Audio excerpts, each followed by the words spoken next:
Three, two, one. This is the Phantom of Many Topics. Today, we are at a convention on Labor Day weekend, and we are at a publishing panel. The publishing panel will feature our star, Paul Ried, and his set of novels. But before that, we have some audience members who will introduce themselves and then tell us what they hope to get out of this panel. Okay, and Miss, you first. Lottie, okay, and what do you hope to get out of this panel? As much information as possible about fantasy writing. As much information as possible about fantasy writing. Hello, sir, you? Keelan. Keelan? I'm trying to find out about the publishing process. Trying to find out about the publishing process. Sir? Hi, I'm Axel. I've met John before. Okay, that's cool. You know each other. Okay, that's great. So, Okay. Part of it was mainly just checking in and seeing how he's doing, what he's been up to, and discussing any new tips, tricks, and sort of anything between writers. So. Oh, wonderful. Okay, and you, sir? Edward, I just want to get some more insight into the publishing process. Okay, that's neat. And Miss? My name is Cheyenne, Okay. and I'm here because I have done a little self-publishing myself, but I would like to find out a little more about the actual full publishing process from a non-self-published point of view. Okay, so Paul Ried, you are an accomplished author. You've started around 2015. You've sold thousands of novels. 6,000. And 6,000, wow, okay. And you're on a bestseller for... The Arizona Fantasy Gaming Association's bestseller list. Okay, that's cool. And you have a map of your world. It looks a little bit like Westeros. Did you get any inspiration from that, or was it Actually, just no. coincidental? No? No. Okay. Can you tell us about the world of your fantasy novels? Well, yes, I've been playing Dungeons and Dragons since I was about 10 years old, and that was way back in 1975, 76, with a nice little red box. Well, I ended up a dungeon master, and I developed Paladon City right here. That was my major imperial capital for the Palamarn Empire, and my players started off in this major city-state. Well, as time went on, my players wanted to fight pirates. So I developed the Forsaken Islands. Ooh, they're only 4 days sail north of Paladon City, but nobody cares about them. They're sort of like out in the boonies. Of course, with a nasty ancient purple dragon living on one of them, that would discourage settlement anyway. So as time went on, I started building my world and moving south. I developed over 5,000 years of history, modeled, yes, after J.R.R. Tolkien's appendices in the back of the Lord of the Rings. And over time, I've developed 5 continents just like this. I have other maps available. And, I also have a complete multiverse, alignment planes of existence, alternate realities, anyway, in 2012, I was running a Dungeons and Dragons game in Peoria, Illinois. And a friend of mine, one of the players, Arthur, invited his wife Laura to come and play and learn how to play D&D. I was a little apprehensive at first, not spouses generally, but the idea was usually if a spouse came to a game and found themselves bored with it, then they'd start working on the player. Oh, why do you waste time with that game? Why don't you spend more time with me and the kids? Either way. And I was amazed at what happened. When Arthur brought his wife, Laura, she just fell in love with the game. She fell in love with my world. She started going through all of my papers. She stumbled across a short story I had written years ago.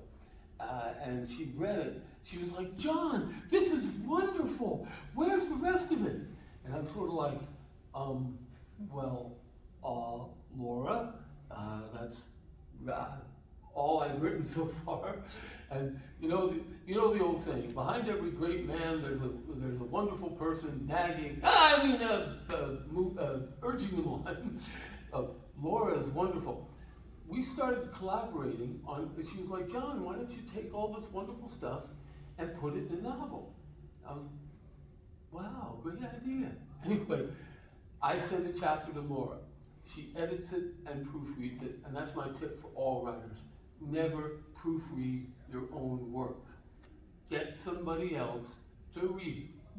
I mean, you could read something you've written 1,000 times and not notice the run-on sentence or the or repeating words or what have you.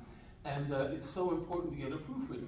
Believe it or not, Laura's been with me every step of the way through 5 books now, and 6 and 7 are coming out very shortly.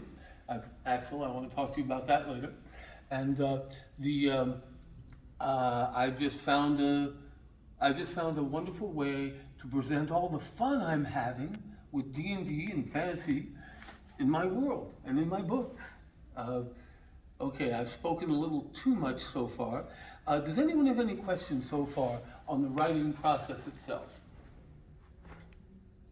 Out of curiosity, did any of your original campaigns or did any of the original characters that your players and everything portrayed end up in the books, or is Yes. this very okay? Yes, I took a lot of inspiration from my players and various games that we've had. Each book is very different, has a different focus, if you will. My first book, should I? Yeah, please, Go ahead. please. All right. My first 2 books, Okay, and, Reckless Ambitions. Oh, you Reckless got it. Ambitions and Capricious Deities. Now, these are the most closely connected books, but don't worry, I don't leave anybody on a cliffhanger. All right. Now, my first book is very political. A beloved emperor suddenly dies, leaving 4 very ambitious sons to follow him, and needless to say, they're all eager to kill their brothers and take the throne. So it's a very political sort of book.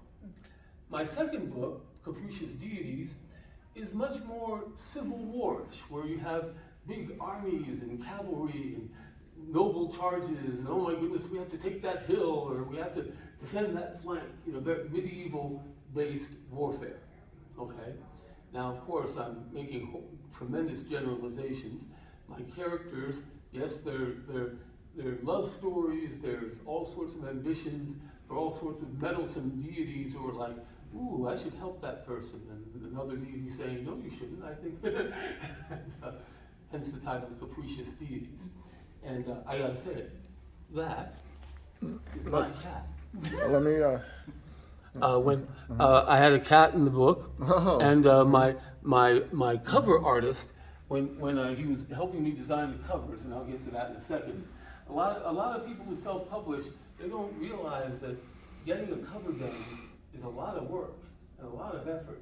And that's why I always say to everybody, and I'll get into this in a minute with publishing, it sounds elitist, but you're really better off getting a publisher rather than self-publishing, because the publishing company will help you with things you've never thought of before, like how to get a copyright, how to get a Library of Congress library number, how to do margins, what sort of paper should you use for your books, what size should your books be, again, all these little minutiae details a publishing company can help you with.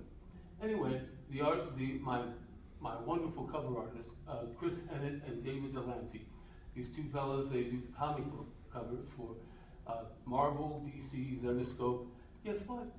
I met them at a convention. I told them about my books, and they were like, wow, this is great. So we worked out a deal. But yes, that's my cat, Enelin. He's actually named after the wizard on the cover, Enelin. Well, anyway, these are my first 2 books. My next 3 books, they have characters that cross over from all of my books, but they're very different, and I'm very proud of this. show the camera. Yes. Okay, Pivotal Ruckus, is that the 3rd one? that's the 3rd one. Oh, nice cover. It's a barmaid. Well, I tell people, there's an evil, wicked dragon on the cover of this one. And they're like, where? That's why you have to read the book. Now, then there's my fourth book, Academic Mayhem. Okay, show the camera. Yes. I don't know how familiar all of you are with Dungeons and Dragons, but this young lady just found a helmet of opposite alignment. And she's literally, as she puts it on her helmet, it's changing her from chaotic good to lawful evil. So even her clothes change a bit. You know. So, all right, anyway. And my fifth book, Unexpected Entanglements. Okay, show the camera. Now, let me talk about each book very briefly in just a sentence or two. Pivotal Ruckus is my pirate sea story with a huge sea invasion of evil humanoids coming down on the Forsaken Islands. And they're after Palomar, and they're going to try to take over the whole continent. Why? Because they think they're superior. And, well, the Palomar, which is generally a human-dominated empire, naturally they're like, oh God, we gotta beat off these crazy humanoids. Anyway, so that's what Pivotal Ruckus is about. Wooden ships, iron men, and a very temperamental dragon who's like, you're threatening my lover? Ooh, you're in deep trouble. Right. Now, my fourth book, this is actually my first dungeon crawl, which means, what is a dungeon crawl? Characters being hired to rescue a 7-year-old girl. She and her friends were playing by an abandoned mine entrance. She just snuck in, ooh, let's just see what's in here. And wouldn't you know, she got nabbed by monsters. Oh my God, what do we do? And so the grandfather has to come out of retirement, oh God, where's my sword? And so he assembles a group of adventurers to rescue his granddaughter. This also talks about an overarching theme I want to come back to in a second. But here, let me just mention my fifth and most recent book, Unexpected Entanglements. Now, this is my attempt at a trashy romance. You have a handsome, self-righteous, do-gooding, chivalrous paladin who would never, ever, he'd never violate his vow of chastity. No, he's a superior being and above such trivial things as sex. Well, he comes across a wicked, evil, seductive, amoral, anti-paladin lady, and how do we say it? Paul Abdul, opposites attract. Anyway, now, throughout all my books, I wanted to mention an overarching theme that you will find in all of my books. It's basically called the Game Masters University. The Game Masters University are a group of multiverse spellcasters who are dedicated to searching the multiverse for new and exciting games to play. They find games, they learn how to play them, they catalog the rules, and they add all that knowledge to their spell capabilities. So if they want to play interdimensional thermonuclear war, well, guess what? they can come to our dimension and go to places like MIT, Stanford, and other things to learn how to build nukes.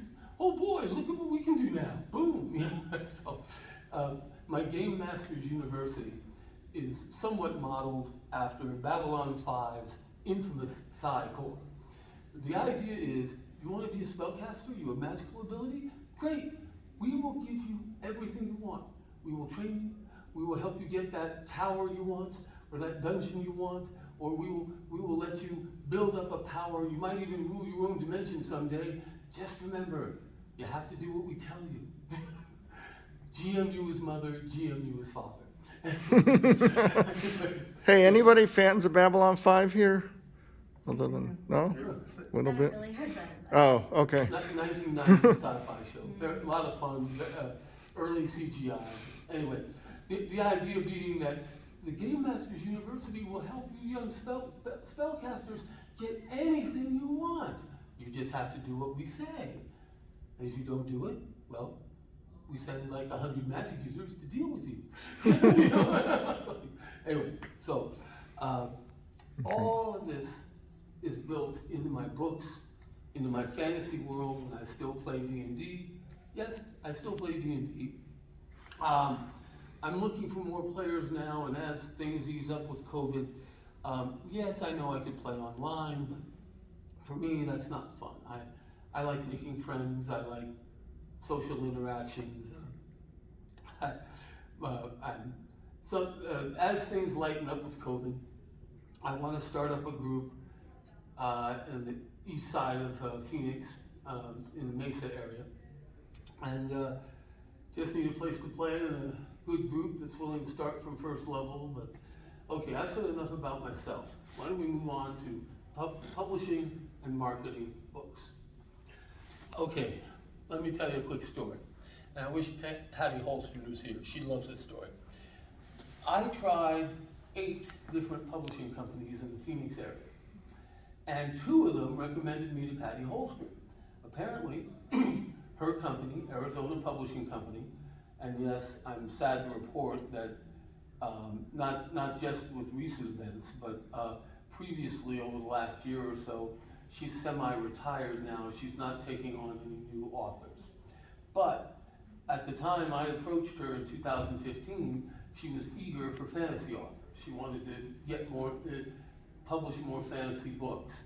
John, hold on. Let me ask you, Yes, if these people in the audience wanted to find a publisher, would Patty help them find one?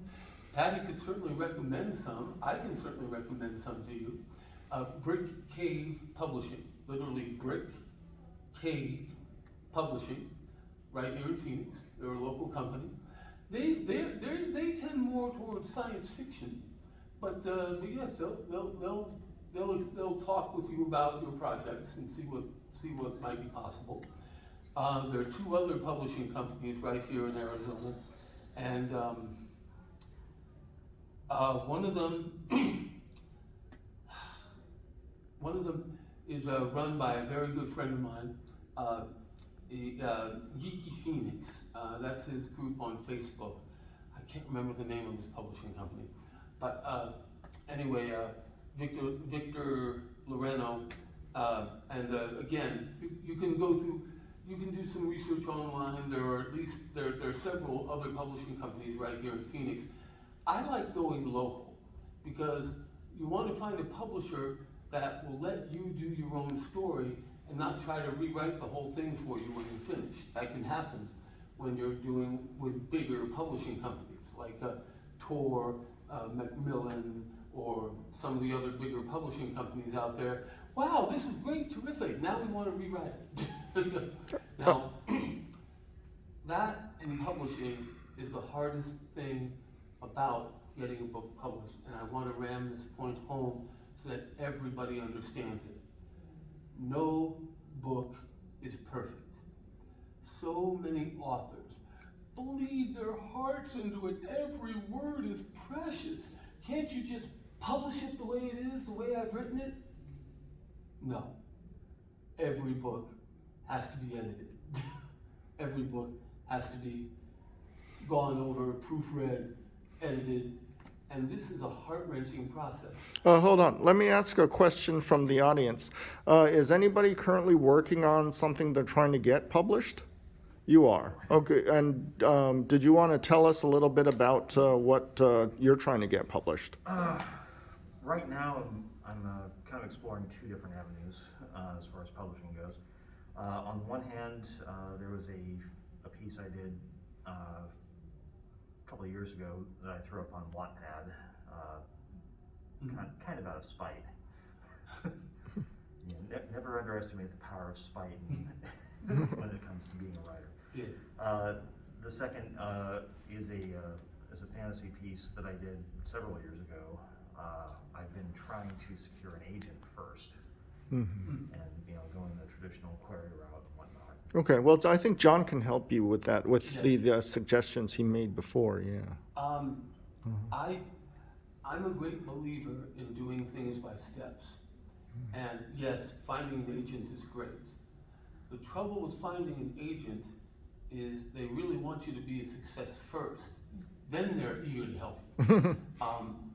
You want to, that's why I recommend medium to local publishers rather than national or international publishers, because they can help you get started and they can help you get your book in print without the expenses and the issues involved with an agent.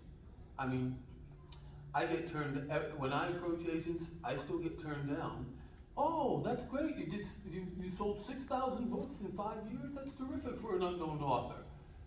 But then I never hear back from them. So I'm not discouraging you, Mike. There's nothing wrong with trying. And that's the secret to this game. You just gotta keep trying until you get there. Oh. There is an inordinate amount of dumb luck involved. Yes, and more than that, it's persistence. I mean, this is not a flash in the pan hobby that you can do like, oh, okay, I did this. I tried to get the book published in a month or so, it didn't work out. I'll try again in a couple of months, and then all of a sudden, 3 or 4 years go by and you've forgotten all about it. That doesn't work. You've got to just keep at it. Oh, Cheyenne, did you have more or to say or? Yeah, I've been working on a fantasy series myself for a while, and it's still in the process of editing, of course, because that's a whole long process, Yes. Especially with the series. But also in a different medium, I'm writing an audio drama that I plan on also fully casting and everything as well, and that's urban fantasy. So working on a few projects. Excellent. Okay. Yeah. One other thing I had to mention about editing, Patti Hultstrand always teases me about this. When I first came to her with my books,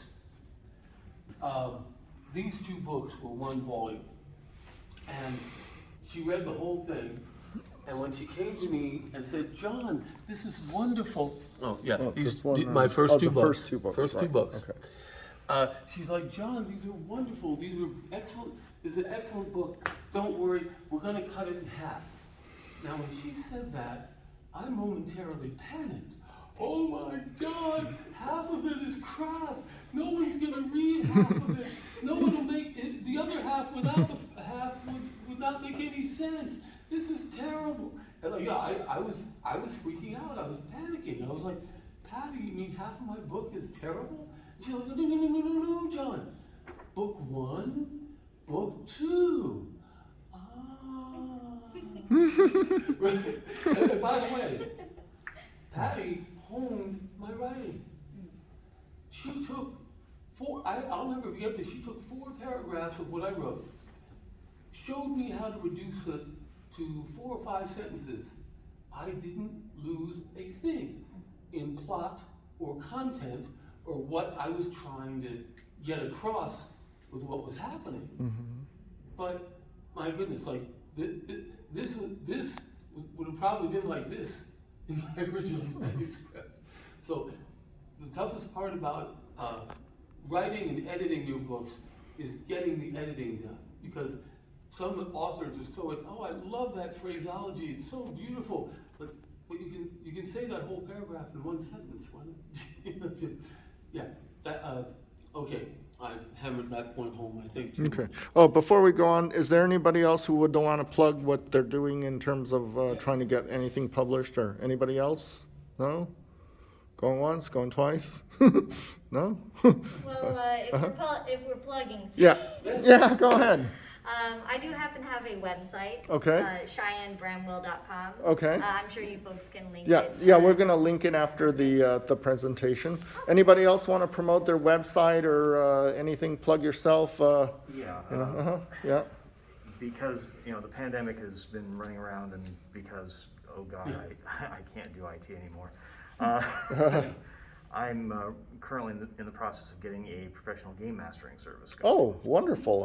I'd be interested in that. Yeah. You can find us on Facebook or Twitter at Diecast Theater. Diecast Theater, okay. Or on the web at diecasttheater.com. Yeah. When the presentation is over, I'll have everybody write down their website and whatever, and then I'll put it into the Did description everybody as sign well. in with the, Yeah, I'm sure you did. Oh, did you two have anything you wanted to plug or nothing? Okay. Just getting in, haven't Just- really established. Okay, anything yet. well, welcome aboard. Having fun at the convention so far? Or Yeah. Have you guys been here all 4 days? Yep. Did you get in pretty easily? Or Okay, It's that's been cool. pretty good. Okay, that's cool. And did you want to say anything? Yeah, nothing to plug, but I do have a question. Sure. Yes. Because I'm in like, so like a lot of my conceptualization, everything, like the world building is there, but like there needs to be more, like, and the overall arcing plot's there, but there needs to be like a mini plot more so. I'm trying to narrow down what my protagonist is going to be and those sorts of things. But I feel like most writers, they tend to write the opposite way. They develop their characters in the background, and the world building kind of just follows suit after that. Well, there's three, friend of mine, Patty again, there are three ways to write a book. There's the Tolkien way, where you just start writing the book and you try to let it write itself, and you yourself are not even sure where you're going. Tolkien admitted that he did not have the One Ring concept nailed until the Council of Elrond in the first book he was writing. Then there's my way. My way is I develop a smash ending.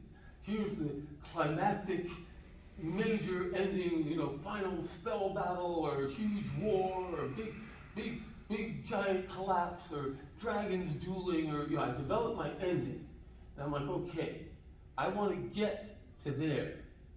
So I start, with just my characters, and I slowly start building everything, slowly, piece by piece by piece. I want to get to that whiz-bang, kill the weaklings, that ending I want.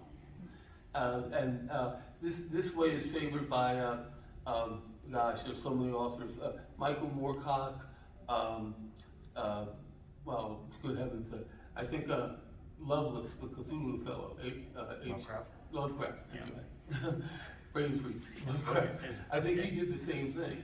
Now, the third way is some people write an incredible scene, an incredible scene, an incredible scene. They write like isolated scenes, and then they figure out how to fit it all together like a jigsaw puzzle. And this Laurel Hamilton, urban fantasy, Laurel Hamilton, and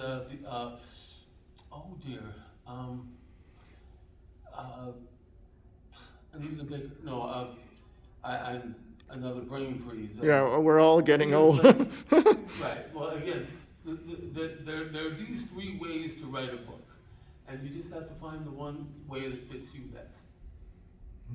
I can tell you this much, that the details are everything.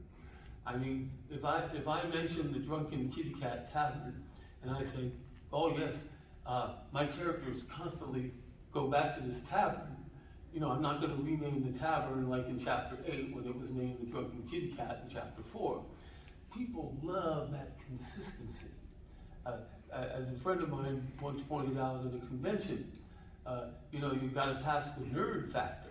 Like, someone will raise a hand and say, oh, in your book, the name of this character was this at chapter 5, but then you changed everything, and in chapter 12, they were 38 instead of 24. You want to try to nail down your timeline, your details, nice and consistent, so you can pass the nerd test.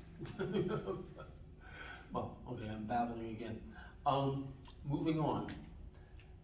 Okay, I've tried to cover some writing and I've tried to cover some publishing. Marketing your books, you've got to love what you write. You've got to love what you write. 3 o'clock in the morning once, I get a phone call from Patty, my publisher. John, we have a problem with book 3. Several pages are run together and mixed up. We got to get this fixed by 7 a.m. so I can get it to the printer so they can print the first copies of the book. I got to tell you, you got to love what you're doing to get up at 3 in the morning to make the changes you need to do and get them done by 7. Now, in marketing books, start your own company. I know people are like, oh my God, I don't want to start my own company. That sounds like thousands, millions of dollars. But guess what? For $300 at LegalZoom, yes, books do cost money. Be prepared for that. But for $300 at LegalZoom, you can get your own company. Okay, sorry to interrupt. I'm going to try to keep this under 33 minutes so we don't go into a part two. So we got about 3 minutes left. Does anyone want to say anything before I end the video? We can still continue the panel and, the new audience, hello new audience, and, so forth. But I want to end the video before 33 minutes. So, of course, we're going to, write down your website and then put it into the description. But is there anything else anybody wants to say before we end the video portion of this? Including you. I was going to say, I haven't had a chance to plug my I'm sorry. Oh, please. First off, You got 2.5 minutes, sir. another tip for authors. Guess what? You can get a free author page at Amazon. I have one. Well, but still. Yep. Okay, but yeah, all of this will be typed into the I'll- description. and I've got cards for everybody. I also have my own website. Start your own company. Like I say, it won't break you. But if you have your own company, you have your own marketing umbrella that allows you to get tables. It helps you get involved with Chamber of Commerce. It helps you meet other authors, meet with other publishing companies. And the business side can really help reinforce your marketing. Finally, since we're running out of time, I just wanted to say again, I love what I do. And if you, Andrew Carnegie said it best, if you do not sacrifice for what you want will be the sacrifice. Writing books, publishing books, printing books, marketing books takes time, commitment. You got to go to all sorts of silly cons and all sorts of. You got to get involved in all sorts of organizations. I sold books once out in the middle of nowhere in a goat farm, and you can ask my friend Patti Hultstrand. You should ask my friend Patti Hultstrand we will. about the goat she met there. Very fun story. Anyway, so again, you've really got to have that passion for what you're writing about. I want to thank all of you personally for coming today. This is splendid. My goodness, we have 8 people. This is wonderful. Oh, yeah, another new person that showed up. Hey, thank you, everybody, for showing up.